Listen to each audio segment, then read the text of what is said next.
ഒരു കഥയുണ്ട് ഇബ്നു കസീർ ഉദ്ധരിക്കുന്നു. സൂറത്തു മറിയമിന്റെ വ്യാഖ്യാനത്തിൽ ഇദ്രീസ് നബി അലൈഹി സ്വലാത്തു വസ്സലാമിനെ കുറിച്ച് പറയുന്നിടത്ത് റഫഅനാഹു മക്കാനൻ അലിയ എന്ന ആയത്ത് വിശദീകരിച്ചിട്ട് അദ്ദേഹത്തെ നാം ഉന്നതിയിലേക്ക് ഉയർത്തി എന്നാണ് ആയത്തിന്റെ പ്രത്യക്ഷാർത്ഥം.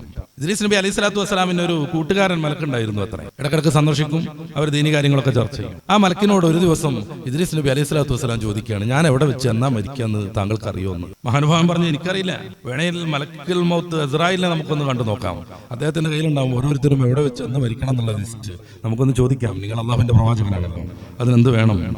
ഇസ്രായേൽ ഉള്ളിടത്തേക്ക് ഉപരിലോകത്തേക്ക് നമുക്ക് കയറിപ്പോവാം, അങ്ങനെ പുറത്തിരിക്കുക, അള്ളിപ്പിടിച്ച് നിൽക്കുക, ഞാൻ അങ്ങോട്ട് കൊണ്ടുപോവാം.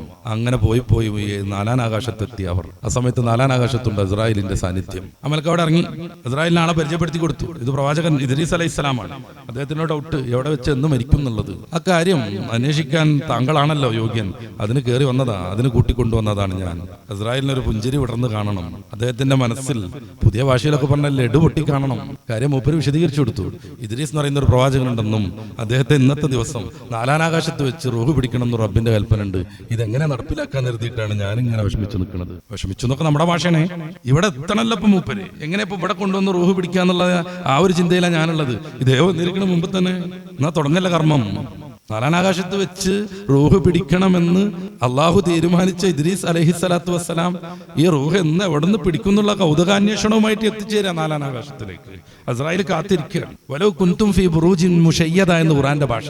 നിങ്ങൾ ശക്തമായ പ്രതിരോധ സംവിധാനങ്ങൾ നിർമ്മിച്ച് ശാസ്ത്രീയമായ സംവിധാനങ്ങളൊക്കെ ഉള്ള ടണലിൽ പാർത്താൽ പോലുമെന്ന്. എന്ത് പ്രയോഗമാണത്?